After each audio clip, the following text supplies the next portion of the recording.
Mbukelo Ntuzuma sisesiphingo namhlanje sihlangene khona benza i-clean up njengemanje kunenye insizwa lapha phambi kwami mfowethu kunjani? Ngiyaphila njani bhuti? Ngiyaphila mfowethu uchef ongapheki bangibiza ngaye ubhuti bambiza ba. Unhlanhla mazwa kaNhlenyama izidlamlilo phuma silwe umagolide oqhamuka kazana 18 action esiphingo. Mfowethu namhlanje nihlangene la esiphingo mfowethu yini injongo yale clean up? No, actually kule clean up sizo clean up isiphingo sicleana amaphepha sibuye sicleane kahle kahle ngithi ngiqale kanje lento ukuze sikwazi ukuunderstand iconcept yethu. Sizo clean udoti kahle kahle esiphingo. Kunodoti owamaphepha kube nodoti owabantu. So kodwa kwamanje sizo identify i-main purpose yalokhuzana kule clean up.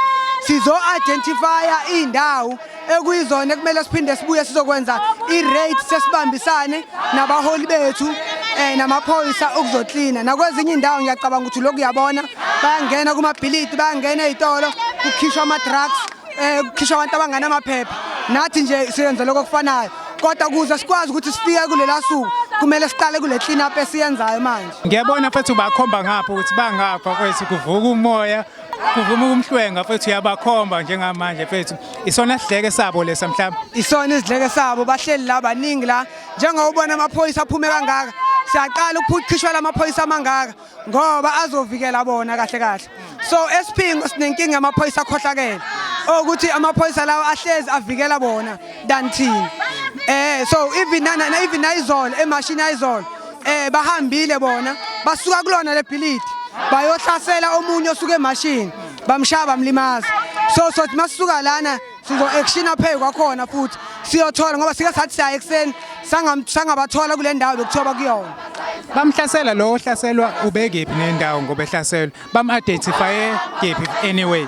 No into enzakele njengoba simasha kanje masihamba ngiyacabanga ukuthi bayasibuka njengoba bahleli lapha phezulu njengoba sibakhomba bayasibuka. So makayendlini ngoba uhlala ngala udlule ngakhona nabanye. So unfortunately wamshiya eqala lawa abanye baqhubeka ngoba yena uhlala ngala bona bahlala ngale. So wathi masekaya ngasendlini bafika bahlika imoto bafika bamshaya bahamba nomunye obuhlungu umama omdala owala eSouth Africa ukuthi ujola nomuntu okuyena ikwarakwera.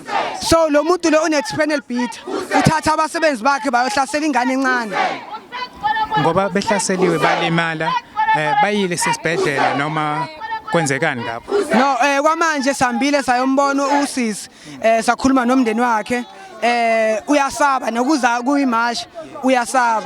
So kwamanje into bayicelile kubo bacelile ukuthi beke bazama ukuthi bamcheck ukuthi unjani bazomhambisa esibhedlela ngoba abazali bakhe bebangekho. So yima bazomhambisa esibhedlela so thi mase sibuya soqala kubona siyocheck ukuthi kuhambe kanjani esibhedlela then suke lapho ke kwenzakaleni si attend nale case.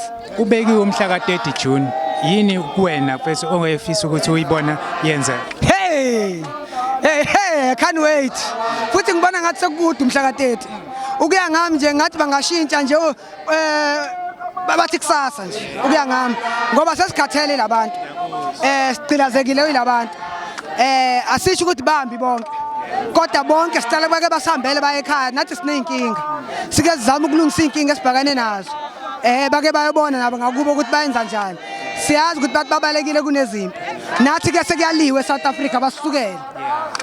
Mfowethu ngiyabonga kakhulu ngesikhathi sakho mfowethu. Kubonga mina mfethu ngiyacela wena lokhuzana nduna phakela ukhulume nabantu bahulumeni sesikhathele especially la isiphingo sikhohlakala ngendlela eyisimanga ngathi ungehla wena nduna uze la uzosilekelela kade siloku sikhuluma lento nawe uyayibona mihla namalanga ama case ayihla mihla namanyanga sikusendela ama evidence every day alamaphoyisa akhohlakala asebenzisana nalabantu abakufika.